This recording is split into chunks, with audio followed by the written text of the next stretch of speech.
you ain't first, you're last. You think the FBI are the only ones on this guy?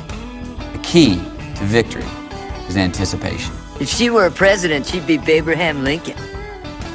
Fear is the path to the dark side. You are tearing me apart, Lisa! You are a sad, strange little man. Boy, that escalated quickly. It's the Al Travis Show, and I'll tell you, we've had a week. Just happened to be in the right place at the right time. You probably heard this yesterday, that Representative Kristin Robbins decided to run for governor. Guess who's got her on the show today? That's right, this guy. We're happy to have her. Representative, thanks for being here. Appreciate you coming on. Happy to be here. Nice to see you. So, interestingly enough, we got you on a couple of weeks back, and it would have been a nice exclusive, but okay, we waited a week or two.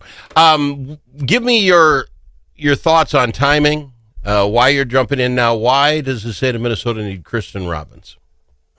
Yeah, I'm running for governor because I love Minnesota, and my husband and I were blessed to raise our 3 girls here, and we built our lives here, and I've seen Minnesota go downhill drastically under Governor Walz, and I want to change that course. Minnesota is a wonderful state, and we need a government that's working for our citizens, not against us.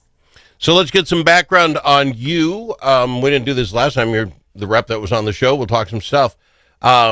You're married, children. Give us where you grew up, where you came from. Give us a real quick history on Kristin. Yep, I'm originally from Crookston. My parents owned the funeral home there, and, small business owners in a small town. And I went to Bethel College. I've been married 32 years to my husband, Brent, and we have 3 wonderful adult daughters. All right, fantastic. You decided, 8 years ago, so this would have been all in roughly Walz's term. Your 4 terms as a representative, correct? Yes, so my terms exactly overlap with Governor Walz's service as governor. Okay, so in those 4 years, now you're on the head of the Fraud Prevention and State Oversight Committee. That's, please don't take that. That's kind of how we get to know Kristin, right? I mean, that's where you've been that watchdog for some time.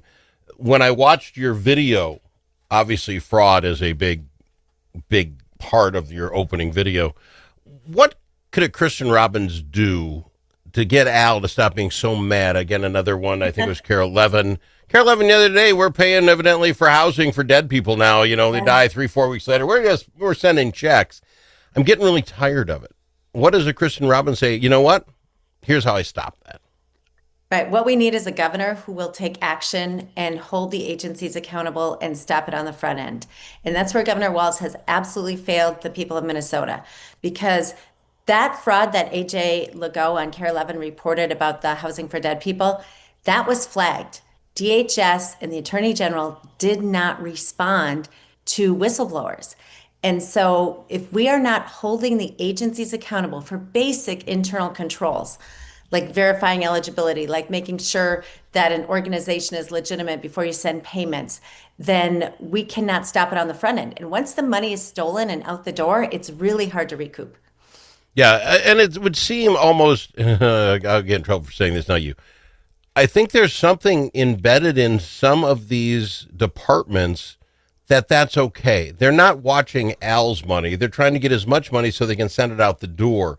This, people are dead, still sending him a check, seems like a lack of caring. But the one before that with the housing was the idea that, hey, let's pay Al $70 an hour to find homeless people and just discuss homing options with them.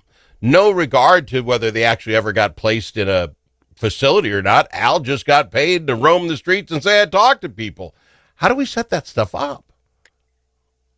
The program design failures are epic, honestly. But what we have to do is change it. So the incentive structure is all wrong. They are billing for time instead of being salaried and measured on outcomes.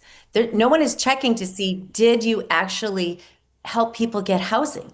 It's just billing the time no matter what. And so we've got to change how it's structured. We've got to change how they do the internal controls that any business would have as just like basic accounting 101. Yeah. And this idea of $70 an hour. I'm sorry, in my little county out here in the middle of nowhere, There might be a few doctors, maybe one lawyer, maybe a judge that makes that kind of money, but Al can just start a business, say, I get $70 an hour to go talk to people. No credentials needed. It's Right. crazy to me. So when you look at that, and I actually have a list of some of the fraud items you might have heard about. Let me bring the list up. Frontline worker pay fraud, feeding our futures fraud, child daycare fraud, adult daycare fraud, Minnesota autism clinics fraud, medical transportation fraud, Medicaid fraud. The last two we're just talking about. These are all just since the current governor became governor. And what have we seen done about it? And the only one we saw shut down is this last one, because the U.S. attorney came in and said, I think 100% of this, real close, is all been fraud. Oh, well, then we'll turn that off. That's what I mean by, I think there's some systemic stuff going on here, that there are people that just don't care. Or do you get the sense, because you're on that committee, we have whistleblowers up and down, and it really is the management saying, I'm not looking. Look the other way. Right. I want to give a shout out to the state employees and the county employees who have been whistleblowers. We have had terrific whistleblowers from inside the agencies, inside the counties, reaching out and flagging this for us. So I'm very grateful for their partnership. There's so many people working who want to do the right thing and who see this fraud and who call me up. I had a guy call me this week and he said, I'm not going to participate in this anymore. You need to know what's going on. So I'm grateful for all the whistleblowers, but we have got to stop turning a blind eye. There is illegality going on, and taxpayer money is going out the door, stolen and used for property in Kenya, property in Turkey, mansion on Park Avenue. Somebody bought a culinary school for $2.4 million in Ohio. Like, that's our taxpayer money that people are working so hard for, and it's not helping vulnerable people. You saw the whistleblowers on these stories. People who need housing are not getting it. People who need help with addiction are not getting it. So do you think, when you're out there, you've been out there obviously talking to folks, do you think people have had enough? The state of Minnesota, this is the reason this can happen. Oh, it's feeding our children. Take my money and do well with it. Oh, it's housing the homeless. Al's never going to say don't house the homeless. Here's 2.6 million grows to 104. Minnesotans, we're almost idiots when it comes to, we want to help. You tell me there's a problem, we'll throw money at it. But technically, we're really just throwing money at it. Are the Minnesotans tired of it? Are we tired of this? Can we see one more fraud and not? Minnesotans are so fed up, but I'm sorry to say there will be more fraud. Just based on the whistleblower conversations I'm having, we are at the tip of the iceberg, but we can stop it. Minnesotans are generous. They want to help people, but they want their money to be used for effective programs. And that's been the disconnect. And so we've got to change it. It's going to take a new governor, and I'm here to do it. All right, let me ask you this, because you talk about it again. I've said this for 100 years. Minnesotans want the best schools. We're willing to pay whatever it takes, but tell us what that takes. It seems we just keep throwing money at this issue. As I understand, last budget, the most money we've ever thrown at education, and the numbers come back. Half our kids can't read and write at grade level. I think people are getting to the point of, I want to help, but when does it stop? How do you go about that? Was on your video. How do you go about fixing the schools? He's the teacher governor. Oh, I taught everybody. I had no teaching. And the numbers all went down since he's been here. Yes, it's terrible. So we have put historic money into education, but what we've done to schools is we put that money with unfunded mandates that they have to make sure they do. And a lot of schools don't want to use the money that way. And they're not getting it into the classrooms and down to teachers and into curriculum like the literacy program we put in place like 2 years ago, that will change the literacy from whole language to science of reading. We need to improve literacy in the state. 50% of our kids can't read at grade level. But instead, we put all these other mandates on, and school budgets with that historic investment are worse off. I heard from teachers. I have 7 school districts in my district, right? Yep. What Osseo Maple Grove needs is very different than what Delano Buffalo needs, what Montrose needs, right? So we need to make sure that schools have the funding, but the flexibility to design what they need to get money to kids.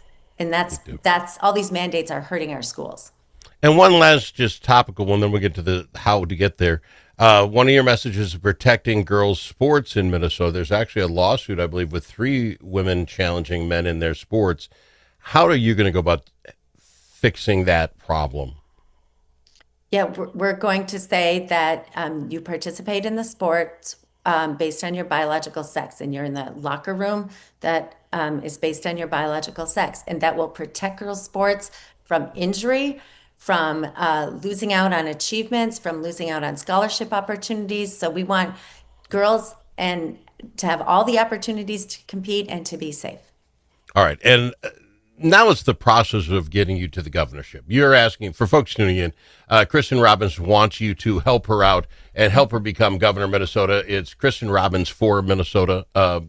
We'll get her website out in a second. The process seems strange to me. We talk about Governor Walz, who is the incumbent, obviously. We don't even know. He says he won't tell us until at least after the Labor Day. Are you running against Walz? Rumor has it maybe it's Amy Klobuchar. Do you care who it is? You know what I'm saying? If it's Walz, is one thing. We don't generally do a third term. He's got all the things we talked about. But if it was somebody out of the woodwork like that, Senator Klobuchar, now what? Same. Are you ready? Same thing. I'm running for governor for Minnesota. I'm running to work for the people of Minnesota, to fight for families, to fight for seniors. Whoever the opponent is, all the Walz policies we're still saddled with, and we have to change course. So I'm running for Minnesota. All right, fair enough. Now, to get there, there's a bit of a field. Actually, 5 people. I looked it up. I wrote it down somewhere. I don't have it. You have 5 people. Dr. Jensen, Kendall Qualls, Philip Parrish, and a Brad Kobler. I'm sorry, I don't even know him. But the field is getting full. Nothing wrong with that. What separates Kristin Robbins from the field to get that nomination from the Republicans? Yeah, I think I have a good combination of experience and skills and background that, small town Crookston girl, but also a state legislature. But I've won in a tough district. And so my district, the presidential race was even, and I won by 14 points. So I feel like I can bring people together, I can win statewide, and I can bring the change that we need in St. Paul, that Minnesotans need. We want our government to work for us, not against us. Fantastic. And I can't thank you enough for coming on after announcing yesterday. It's Kristin Robbins for FOR, governor.com is your website. What is it for folks that hear you? And again, we've had you on. If they wanted to get ahead in the movement, if they want help, obviously donations, there's a button there. Is there other things you're looking for? What do you need from folks as far as parades, the fair? You're going to the fair. What do you need from people?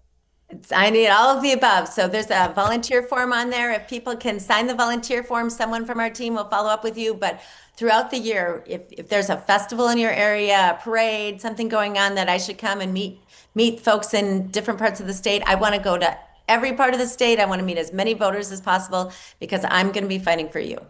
Well, do me this, say goodbye to the husband for a while, because this is going to be one long year of being out and about and not seeing much of him.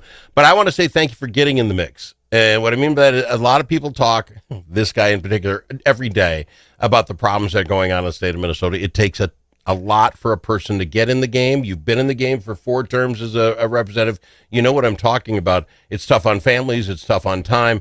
And you decided you would get in and run for governor for the state of Minnesota. Folks, that takes a lot. I thank you for doing it. I appreciate you coming on our program. Thanks for having me. Nice to see you, Al. All right, nice seeing you. Kristin Robbins, KristinRobbinsForGovernor.com. Think about it. Now that school's out for the summer, how are